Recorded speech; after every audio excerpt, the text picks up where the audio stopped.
Oke, baik. Selamat pagi untuk Bapak, Ibu, teman-teman semua. Kami dari kelompok 9 akan membawakan materi arsitektur dunia mengenai arsitektur klasik. Oke, kita mulai saja ya ini presentasinya. Next.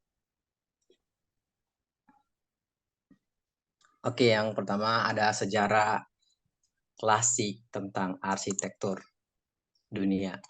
Oke, tradisi berarsitektur yang diawali oleh Virtuvius ternyata berlanjut terus sampai ke dalam zaman arsitektur klasik pada ensiklopedia Romawi yang disusun oleh Marcus Stefano menguraikan bahwa teori Virtuvius dalam 3 unsur atau elemen bangunan yang disposition, construction, dan venustas.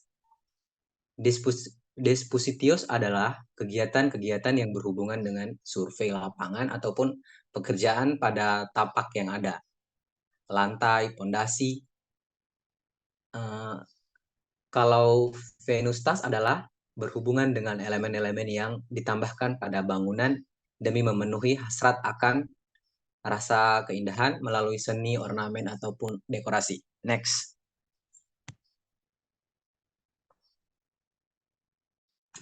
Oke, konsep dasar munculnya arsitektur klasik barat.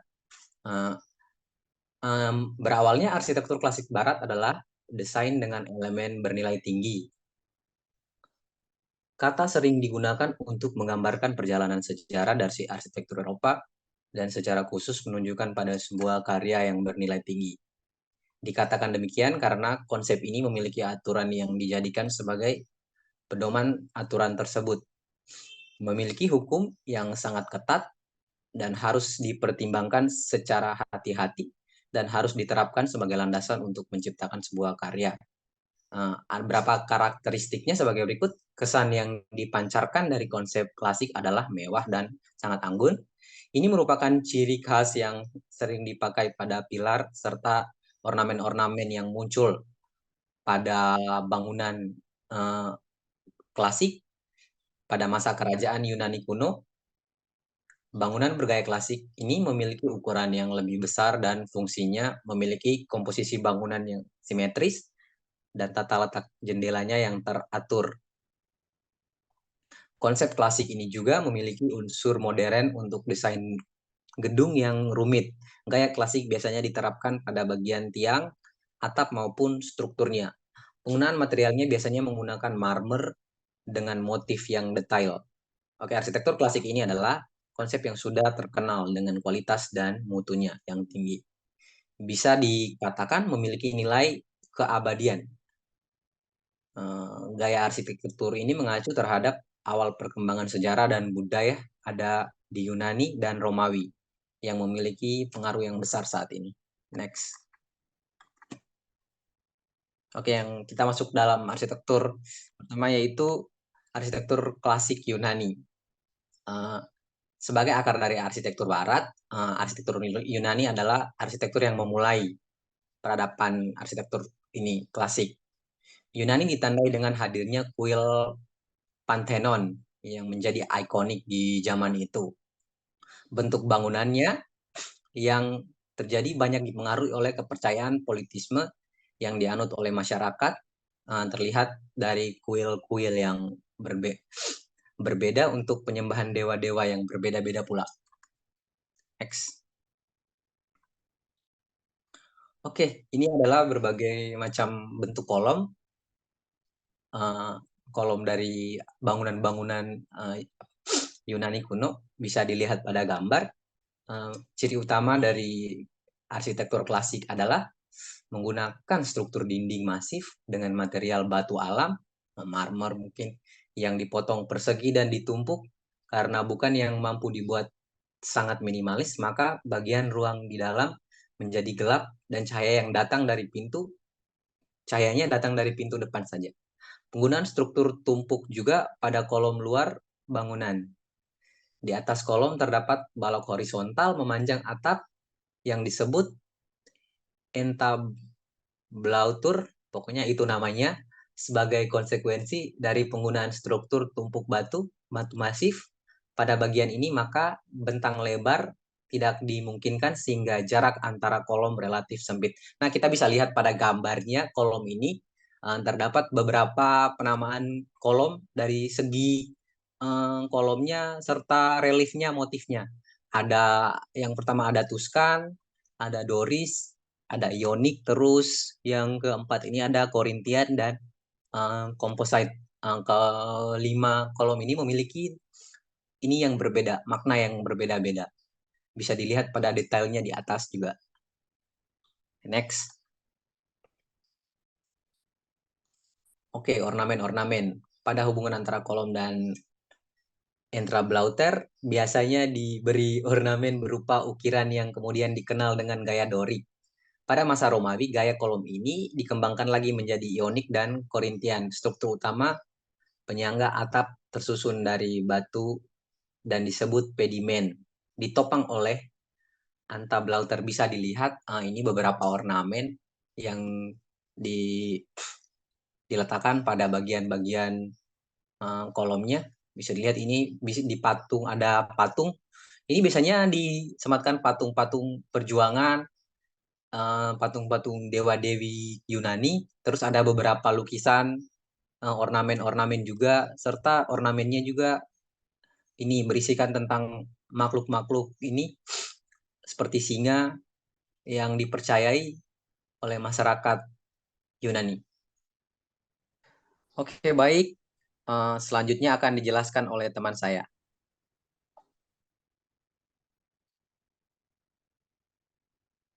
Baik, di sini saya akan melanjutkan arsitektur Romawi. Arsitektur Romawi kuno mengadopsi unsur-unsur lahira arsitektur Romawi Yunani bagi kepentingan bangsa Romawi kuno, tetapi berbeda dengan bangunan-bangunan Yunani, sehingga menjadi arsitektur baru. Arsitektur Romawi dan Yunani kuno sering kali dipandang sebagai suatu rumpun yang disebut arsitektur klasik. Arsitektur Romawi berkembang sejak Republik Romawi terbentuk pada tahun 509 Masehi sampai sekitar abad keempat Masehi. Sesudah jangka waktu tersebut, arsitektur Romawi direklasifikasi menjadi arsitektur akhir abad kuno atau arsitektur Bizantin.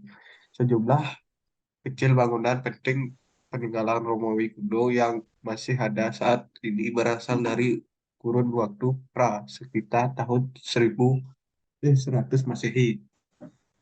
Selanjutnya, arsitektur of Constantine. Bangsa Romawi baru memulai menghasilkan ciri-ciri khas yang mereka sendiri dibandingkan arsitektur pada permulaan zaman kekaisaran sesudah berhasil memadukan unsur-unsur pribumi arsitektur Etruski dengan unsur-unsur serapan dari Yunani termasuk sebagian besar unsur langgam arsitektur yang sekarang disebut arsitektur klasik. Bangsa Romawi beralih dari konstruksi tiang ambang yang berunsur pokok tiang-tiang dan ambang-ambang ke yang berunsur pokok tembok-tembok masif disemaraki pelengkung-pelengkung dan kemudian hari juga kubah-kubah, dua unsur yang sangat berkembang di tangan bangsa Romawi. Selanjutnya arsi of Constantine. Di fasad utara yang simetris dengan selatan, kita menemukan 4 putaran dari zaman Hadrian yang menggambarkan perubahan babi hutan 11, pengorbanan untuk Apollo 12, perubahan singa 13, dan pengorbanan untuk Hercules 14 di lonteng 4. Kolonel dari zaman Marcus Aurelius dibandingkan oleh 4 tahanan Dacia A, menggambarkan kedatangan Adventus 15 dan keberangkatan Orenvitio 16, Kaisar, pembagian hadiah kepada rakyat Libertas 17 dan dengan literasi terhadap kepala suku barbar Demensia 18. Selanjutnya Penton. Bangunan melingkar konkret dihadapkan dengan batu bata dengan beton yang bagus kubah menjulang dari dinding dan dengan seimbang depan dari tiang-tiang konstruksi yang menopang atap pelana berbentuk segitiga pendimen. Di bawah berada terdapat pintu ganda perunggu besar setinggi 24 kaki 7 meter yang merupakan contoh besar paling awal yang diketahui dari jenis lain. Selanjutnya bangunan Byzantium.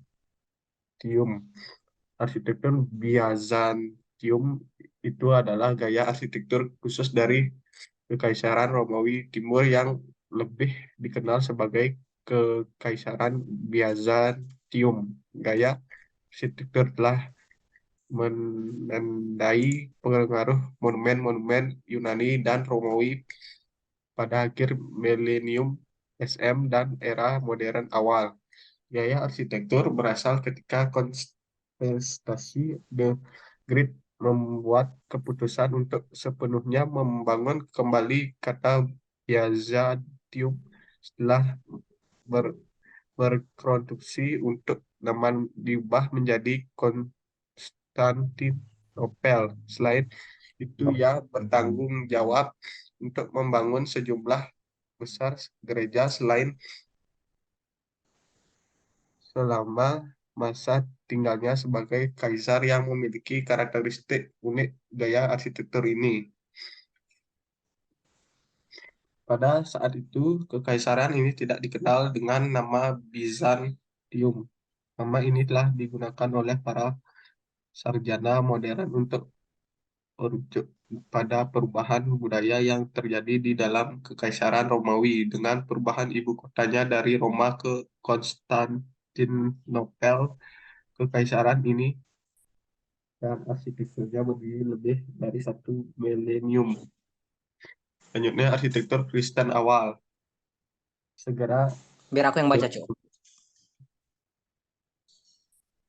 selanjutnya dibaca oleh teman. Oke, baik. Ini arsitektur Kristen awal. Jadi, segera setelah memasuki tahun-tahun pertama Masehi, sekte baru yang disebut Kristen mulai mendatangkan masalah bagi otoritas Romawi. Sekte ini menolak untuk menjadikan kaisar sebagai salah satu dewa sembahan dan hanya mau mengakui satu dewa saja dalam pandangan Romawi. Kaisar mulai bersikap represif pada kepercayaan baru ini.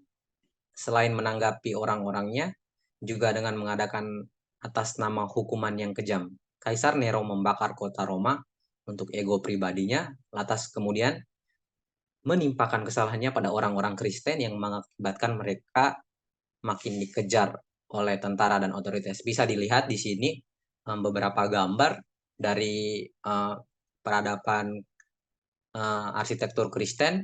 Bisa dilihat sini bentuk-bentuk bangunannya itu sudah sangat ini banyak. Yang pertama dari bentuk segi 8, terus ada bentuk salib, terus ada bentuk lingkaran dan sebagainya.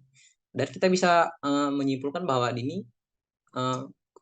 peradaban arsitektur Kristen ini sudah sangat bervariatif dari bentuk-bentuknya. Oke, next.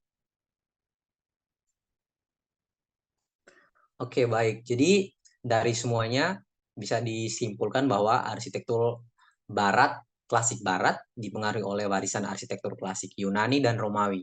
Yang paling berpengaruh itu mengambil elemen-elemen kolom, pilastar, dan palladium sebagai elemen-elemen dasar utama.